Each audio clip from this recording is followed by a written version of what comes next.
Good morning. It's 9 o'clock hour. Everyone's like, good morning. Coffee's still kicking in, Jim. Hey, thank you guys for being here with us. My name is Jim. I get to be on staff here as one of the pastors. I get to actually lead your middle school and high school students, although not today because I'm here, but that was a shout out to middle school and high school. Anyone other middle school and high school students? No? I saw a few of them. Slackers. They never show up to the early service, believe it or not. Hey, I wanted to start by telling you something about me and my family. My youngest daughter, Juliana, she turns 7 next week, and we had to get her upgrade bike sizes. She's just growing like a weed. You know, kids at that age, it's like no matter what you buy in a month, they've already moved past it. So we bought her a new bike, and my wife and I were putting it together this week, and believe it or not, we didn't look at the instructions at all. And then we had to re-put it together and refigure out the brakes and take the tire off. And there's something about it in me, and maybe you can agree with this. There's something in me that just, I don't like to follow directions. I don't want to have to ask. I just want to be able to do it. Anyone else feel this way? There's another side. Someone's shaking their head. No, I don't believe that. I think that's in all of us. There's something else in me that I don't like being told what to do. Like, I like my ideas, and I think my ideas are great, and I want all my ideas to happen. But when somebody else comes to me and says, you have to do this, there's just some, I don't know what it is, but there's something in me that kind of comes to the surface. Like, I could be having a great day doing all of my own ideas, then I come home, and if my wife says, hey, Jim, tomorrow we have to do, it doesn't matter what follows. There's something in me that just wants to resist it and fight back, even if it's like, hey, tomorrow night we're going out, to get sushi with our neighbors, which is a great thing. There's still something in me that's a little resistant to the fact that somebody else is telling me what to do. Anyone else here? Am I alone? Come on. Associated my pain. Thank you. For all of you who are brave enough to raise your hands, thank you for being honest with me. Do you know what that makes us? It makes us human. There's something inside humanity that just doesn't like to be told what to do. There's actually a term for this. It's called psychological reactance, where we react to so many people, so many things in life are telling us what to do. We just decide that no matter what follows next, we don't want to do it. Chris told you this morning we're in a series called You'll Be Glad You Did, and the tagline for this series is this: timeless advice for troubled times. And the idea kind of jumping into this series is that we've all lived long enough to make some good decisions. We've all lived long enough to develop some good habits, but we've also all have lived long enough to kind of suffer the consequences of some of our decisions. Right? We all have stories where we would say, I'm so glad that I did. We also all have stories that said, man, I wish that I hadn't. We've lived long enough to reap the benefits of our good decisions, but also suffer the consequences of our bad ones. So what we're doing in this series, if you missed part 1, is we're offering some it's unoriginal advice. As you'll see when we jump into this isn't advice that I came up with on my own. Wiser men, smarter men than me originated or created this. But we're giving you some unoriginal advice to kind of walk through what that looks like. What does it look like to live our lives in a way where at the end of it we would really end with the saying, man, I'm glad I did. What we have to remember, though, is that this is advice. These aren't rules. This is advice that will help us along the way. These aren't like moral imperatives or ethical imperatives. This isn't really a matter of what's right or wrong, but these are advice that if you put it in play, it'll kind of guard the rules of our life in a way that will keep us from making mistakes that will break our heart, or that will destroy our future, or break the hearts of the people that care about us. This is good advice. This advice kind of sits in between the rules. Again, it's not right versus wrong. It's not, is this moral or ethically inappropriate? It's what we would call wisdom. That's what we're talking about, wisdom.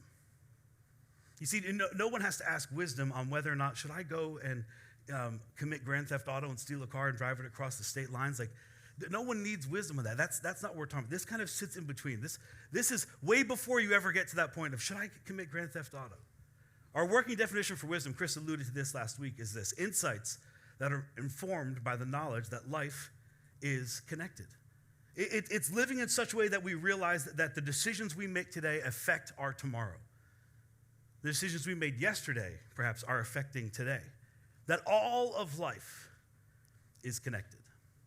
You can make a decision or a series of a decision in one season of your life that actually shapes our future or the rest of our life. Life is connected. Today's decisions show up in tomorrow's realities. That's what wisdom is. Wisdom is looking at all of our decisions, of all of our options, and considering what I do today affects tomorrow. So how do I make the best decision today? What's the best option for me in light of the fact that everything is connected? And if we're honest, we're all trying to take this idea and kind of distill it into other people, right? We want this to happen for all of our kids. I tell my girls all the time, I have three daughters. Pray for me. I've got a 12-year-old, I've got a 10-year-old, and like I said, one who's turning 7 in a few weeks. And I remind them as often as I can to make wise decisions. Make the wisest decision you can, because what you do today can affect your tomorrow. If you're a parent, you want this for your kids, right? Because you don't want your children growing up with the same regrets you did, making the same decisions you did that led to the same outcome that you had. We want something better. Maybe you're not a parent. Maybe you're in college and you're here, and you're beginning to realize that the decisions you made yesterday are affecting your realities today. The most obvious one, I didn't study for an exam, and now I suffer the consequence of a poor grade. Or perhaps I was a little too casual with my relationships, and now I carry the weight and the burden of that into my new relationships, and it's messy and it's hard. As we grow, sometimes we feel like we're kind of past this, right? I'm older. I've aged out of that. And then we find ourselves making financial decisions and spending all the money we had and some of the money we didn't have to indulge our desires and our pleasures that risk now our financial security and our future. We make decisions at work that seem right in the moment, but it puts the ones we care about the most at risk. And as adults, we might think that we're past this, but the truth is it might never have been more needed and more obvious to us and apply to us more than it does right now. So on all of that, I'm going to give you the bottom line for today's message right up front. Here's the timeless advice. Here's the wisdom. Here's the you'll be glad you did for today. It's just one word. It's listen. And I know that sounds really odd to say to a bunch of people who showed up early this morning to sit in rows, face forward, and listen to someone speak. I understand that. I also understand that in the wrong context, this isn't really good advice. But we're going to move past that because you're all wise and mature, and you know where I'm going with today's message already. The idea is to listen. And if we're honest, no one has to tell us to listen to things that we already want to do. Right? No one has to tell us, would you just listen and order the donuts? It's like, yeah, I'm there already. Right? No one has to convince us. Just buy the new car, get the new Nikes, just, go move in with him or her, or don't call them back or call him back. And no one has to convince us to do the things that we already want to do. We're already there. No one has to sit you down and say, now listen, if you would just take my advice and tell us what we already want to do. It's like, yeah, absolutely, I'm already doing it. I'm like 10 steps ahead of you in my mind. It doesn't take listening skills because of our confirmation bias. We're already there. Our confirmation bias is I want people to tell me what I want to hear. I want people to tell me what I want to do. I just want that to be part of my everyday life. See, but listening requires us to pause, to unfold our arms, and to agree to hear something perhaps we don't want to hear. And that's what we're talking about today. That's the challenge for us today. That's today's advice. That's the wisdom. Would you be willing to sit and to hear somebody sit across and say, you're not going to like this. It's going to be a little uncomfortable. And that's hard to do, and that takes a lot of courage to do. But for us on the other side, would we be willing in that moment to uncross our arms and stop shaking our head and simply listen? If we would, in the end, we'll be glad we did. If we would, it'll allow us to tell the stories we want to tell to our children and we want to tell to our grandchildren. It's going to require us to listen. See, the reason we have to talk about this is because it's not natural. The natural inclination is just tell me what I want to hear. I gravitate to those kind of people. Do you? Anyone else? I gravitate to the people who tell me what I already want to hear, that just confirm that my decision is the greatest decision in the history of the world. I want to hear that, and then I want to go do what I want to do. It's natural to do this. But that keeps us with a narrow focus, and it causes us to walk our life out in a way that could lead to some really regretful decisions. You see, refusing to listen to what we don't want to hear leads us to some of our worst decisions and our greatest regrets. It's interesting that if we were all to tell the stories of, man, I wish I hadn't, I wish I didn't, Somewhere along the line, somebody might have spoken into it. And if I just listened, it's not like not listening was the worst decision we ever made. But by not listening, it allowed us to make a decision that led to a decision that led to the greatest regret of our life. That part of our life that we all wish we could go back and undo and unlive and unspend and take that phone call back. Not listening isn't the worst decision you've ever made, but it leads to making a series of decisions that leads to our worst regret. So we have to challenge ourselves. Would we be willing in moments like this to not do the natural thing, to unfold our arms and say, I'm listening? Here's the crazy thing, though, for all of us. We already know this, don't we? We already know this, and we don't know this from sitting on this side of the table with our arms crossed and our head nodding. We know this because at some point in all of our lives, we've watched from the outside somebody we care about, a family member, a child, a parent, somebody we work with, somebody who means something to us. We've watched them begin to make decisions, begin to not listening. And maybe you even in that moment, or someone in that moment spoke in and tried to convince them, don't do this thing, you're headed down the wrong path.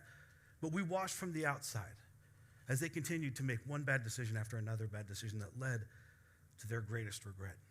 And the odd thing was, on the outside looking in, you could see it coming. It was so clear to you. It was so clear where this was ultimately going to take them. But they didn't listen. See, that's the amazing part. From the outside looking in, it's so clear. But on the inside looking out, you can't see it. And for many of us, there have been people along our lives who have thought about coming in and having a conversation. The truth is, it probably wasn't just one person. It was probably a group of people. It was them. And they've talked about this. It's just so obvious to see where it's headed, and somebody needs to say something. But depending on how we've reacted in the past, they're acting, well, they don't listen. I've tried before. They don't listen. They're not going to hear it. They don't listen. They don't see it coming. So they're scared to speak up. But finally, someone gets enough courage to have an intervention and to sit down and have a conversation with you. That's really challenging, and it puts their relationship with you at risk, but they love you enough to sit down and have that honest conversation because they can see what's coming, and you can't, because it's never that clear to us. When we're in decision-making mode, relationships and finances, it murkies the water, it muddies the water. It becomes real emotional for us. And when it gets emotional, it's hard to see past it. It's hard to make clear decisions, regardless of how clear we think we can see it. And if we're not careful, we'll all make decisions that lead us to a place that we never wanted to be to begin with. And that could be the start of our greatest regret. So our challenge this morning is we listen. For some of you, maybe this hits really close to home. Maybe you had to have a really hard conversation with your son or your teenager or your college student. Maybe this was a conversation between you and your spouse last night laying in bed, and they said something to you, and there's that part of you that's me. Don't tell me what to do. I don't have to listen to it. And the more we don't listen, the more it leads us down a path that could be our greatest regret. But let me challenge you, in moments like that, when somebody's bringing something like this to the surface and you feel that kind of uncomfortable feeling, we call it the tension. Pay attention to that tension. When something stirs inside you that doesn't feel right, it feels a little uncomfortable, make sure you pay attention, because it's in that tension that perhaps God's trying to get your attention. That could lead you to avoid the greatest regret you might make. So here's what we're going to do. We're going to look in Scripture this morning. King David, you guys have probably heard King David before if you've been in church at any time. He's this really famous king who lived. He defeated the giant. There was this incredible series of events. He was the second king of Israel. When he died, his son became king. His son's name is Solomon. You may have heard of Solomon before. Solomon is this young guy. He's actually 20 years old when he steps in to become the king of Israel. Are there any 20-year-olds here? Anyone like bordering 20, like 19, 21, close around there? A few hands went up. For the rest of us, wouldn't you like to be 20 again? Right? 20 years old. And he's king of this great nation. I mean, just imagine that for a minute. This young guy gets all the power. He has the authority to do whatever he wants. And he realizes in this moment, I'm not ready for this. I mean, what awareness for a 20-year-old. For some of you 20-year-olds, just that a level of awareness to know I can do whatever I want, but I'm not ready for this challenge. The story goes that Solomon kind of humbles himself for God, and he's ready to say a prayer, but God comes to him and he says, Solomon, ask me for, it's like, the story of like rubbing the magic lamp and a genie comes up. But instead of 3 wishes, it's like, you get 1 wish, Solomon. Ask me for anything and it's yours. This is a guy who's now ruler of this incredible nation. What would you ask for? The biographer records Solomon's story and Solomon's prayer to God. And there's so much wisdom in this 20-year-old's reaction to this series of events. This is what Solomon prays for. In 1 Kings 3, he says this, "Now, Lord my God, you have made your servant king." And just stop there long enough to see the position of this man's heart. Lord my God, you have made your servant king. Not the people have made me king, or I'm king because my dad was awesome and he was the ruler and I took over because I'm his favorite son. None of that. You made your servant king. I realize my position in this equation, in this story, and it's beneath you.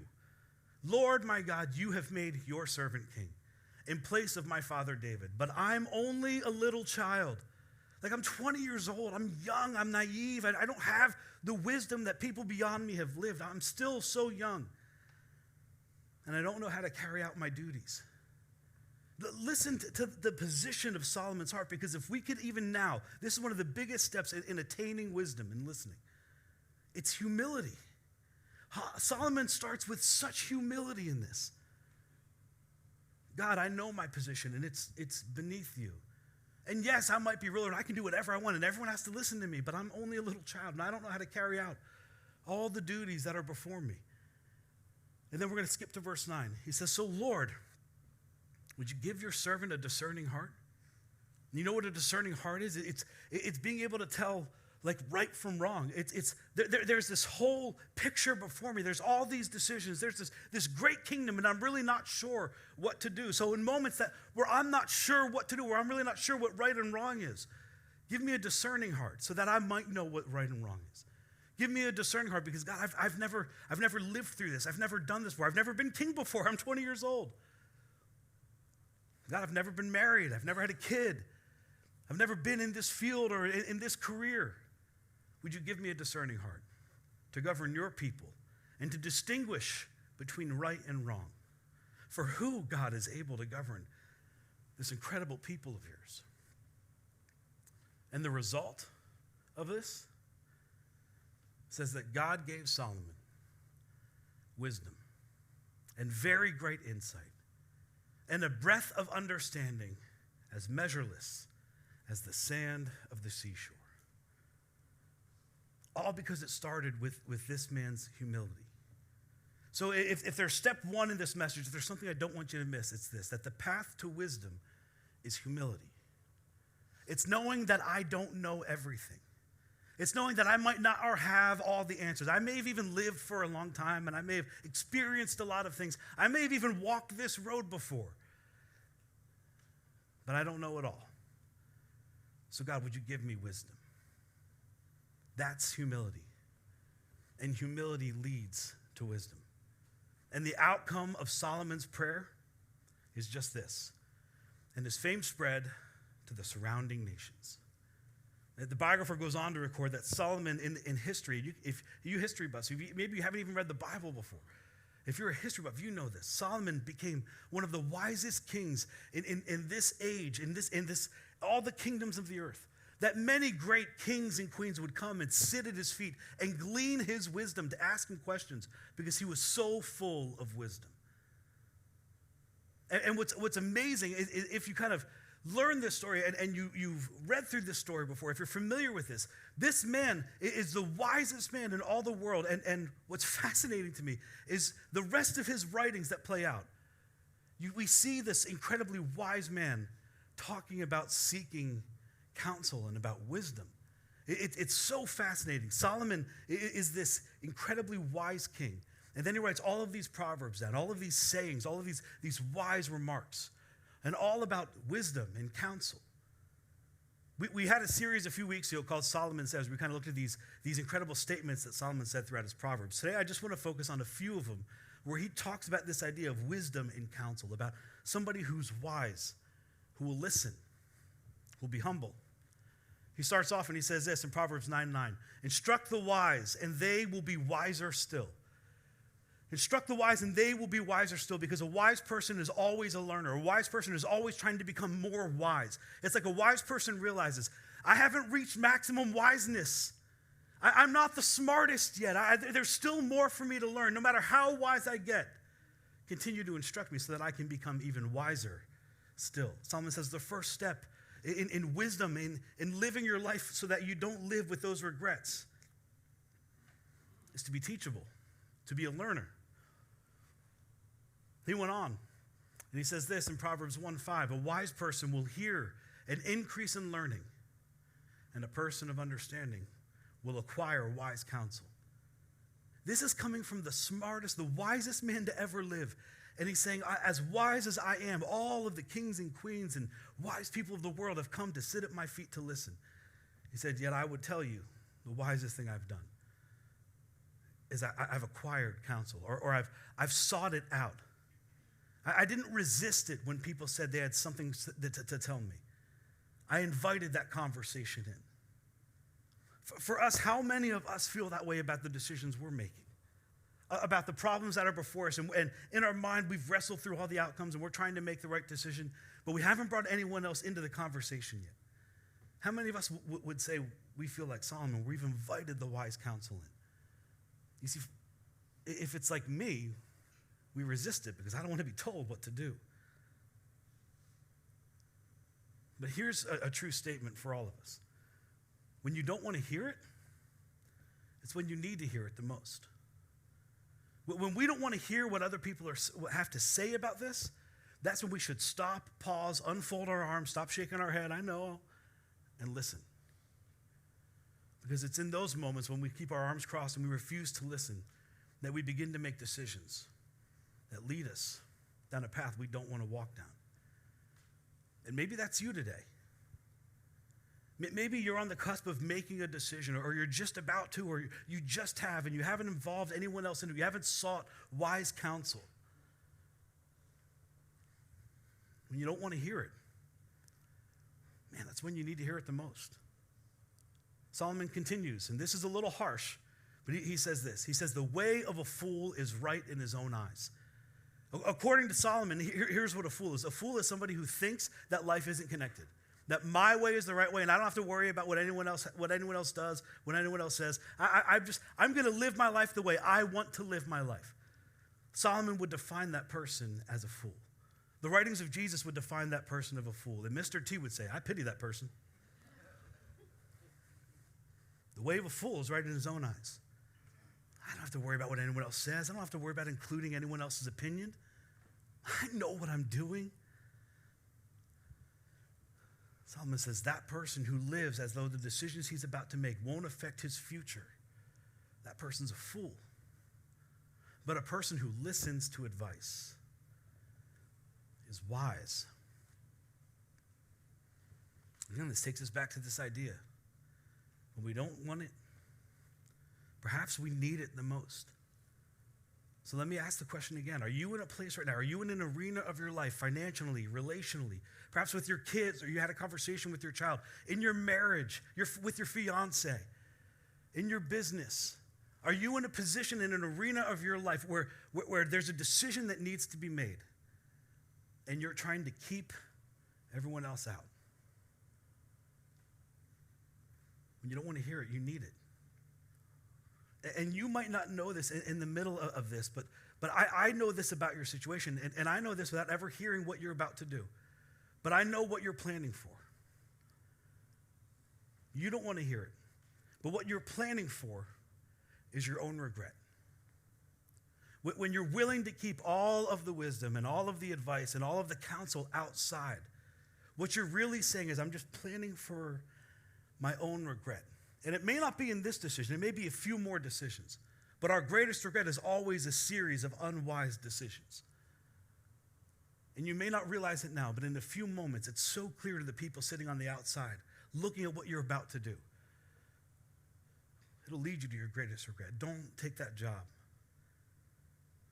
don't accept that proposal. Don't go out with him. Don't call him back. Don't make that business deal. Don't treat your child that way.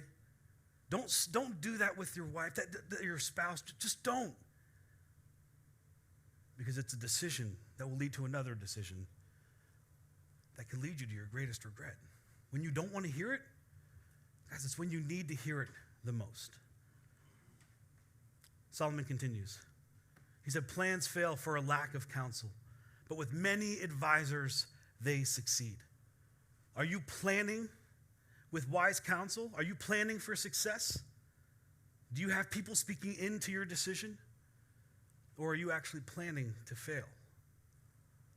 He goes on, he says, listen to the advice and accept discipline. And this word discipline, it actually means correction. Are you inviting correction in? Are you a person who's willing to unfold his arms and say, hey, here's what I'm about to do, and it might be really hard for you, but I need you to be honest. I need you to tell me what you actually think. And we all need people in our lives who tell us the truth and tell us what they actually think. Listen to advice, accept discipline. And at the end, you will be counted among the wise. And if we're honest, isn't that what we all want anyway? We all want to make it to the end and want people to think we're smarter than we actually are. He said, this is how you do it. You listen to advice, you accept discipline. And at the end, people will think you're wiser than you actually are. I've been the benefit of this kind of a lifestyle. I remember being at just a young age, my dad teaching me this and inviting counsel and inviting wiser people than me. And a few years ago, I saw this play out in my own life. We had a very big decision to make, whether we were going to leave the frigid north in Maine, the church that we launched, that we started, that we pastored for 5 years, and it was time to move our family to the glorious south and the wonderful weather here. And as funny as I talk about that decision, there was so much hanging in the balance. How would this affect my kids? How would it affect my career? I mean, I'm stepping out of something that I started and I loved, and people that I cared about and people that I led. It affects them, and it affects my career, and it affects my spouse, and it affects my kids. And is this the right decision?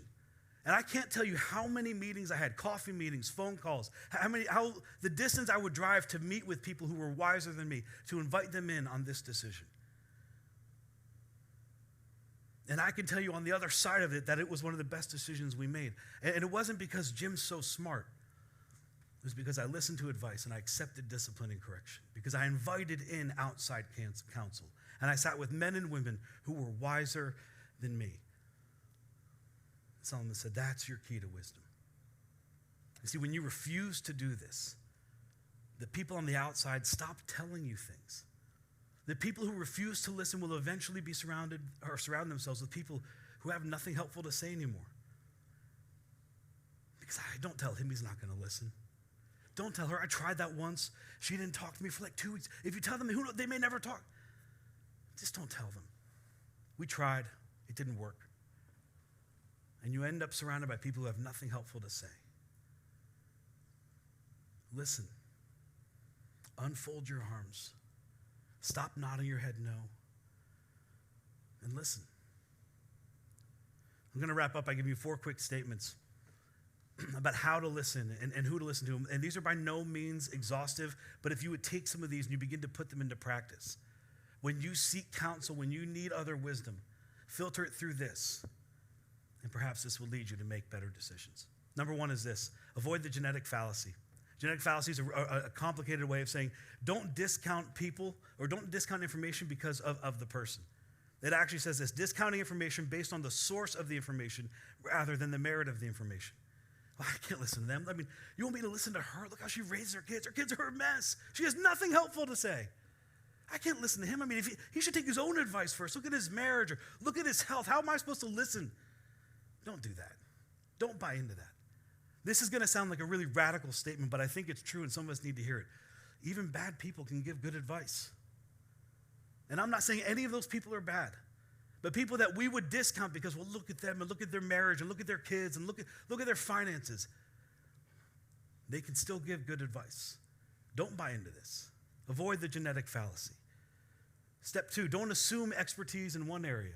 Makes you an expert in every area. And I don't know if this is just a guy thing, But I know this is something, like I'm really good at this one area of my life, so I think I'm good at I'm good at everything. What do you need help with? I can help. Look how good I am over here. Because we've been promoted or elevated or we feel successful in this one area, it's like, well, I can give you advice on anything. What do you need? Don't assume expertise in one area. It makes you an expert in every area. Be humble. Be willing to listen. That's just irrational anyway. Number 3, moving on. Don't confuse experience with insight. We've all heard these sayings, right? Well, I wasn't born yesterday. My dad used to say it this way. He would say, well, I may have been born tonight, but I wasn't born last night. And I don't know about you, but all that tells me is you're old. Right? This isn't my first rodeo. Great, so you like rodeos. I've been around the block a few times. That just means you're dizzy. If we're honest, all these things just indicate age. It doesn't indicate wisdom. It means I've walked this road before, but it doesn't mean I actually learned anything from walking this road before. And before any of this gets back to my dad, Dad, if you're watching, I love you and your wisdom's so good. That's not what I was saying. But don't confuse experience with insight. Somebody who walks the same road and makes the same mistakes, they're like carving a route in the road. It doesn't mean they've learned anything. People who have learned from this, it's like they perform an autopsy on their mistakes, on their decisions, on their past, and they've learned from it, and they can say, hey, I walked that road, and that's the mistake I made. Don't make the same mistake I made. Don't confuse experience with insight. And finally, listen for I know. We've all had those conversations. We were going through my notes this morning. Somebody actually went and said, man, it's like you're talking to my teenager. That's what it sounds like. You start having a conversation, arms are crossed. I know. You know what that means to the people sitting on the other side of the conversation? Shut up. I don't need to hear you. I'm good. I got it all figured out. I know what I'm doing. If you're the one who constantly in a conversation is saying, I know, let that create some tension and then pay attention to that tension. Because that means your arms are crossed and your head's shaking and you don't want to hear anything this other person who loves you enough to have this conversation is trying to tell you. And finally, knowing doesn't equal doing.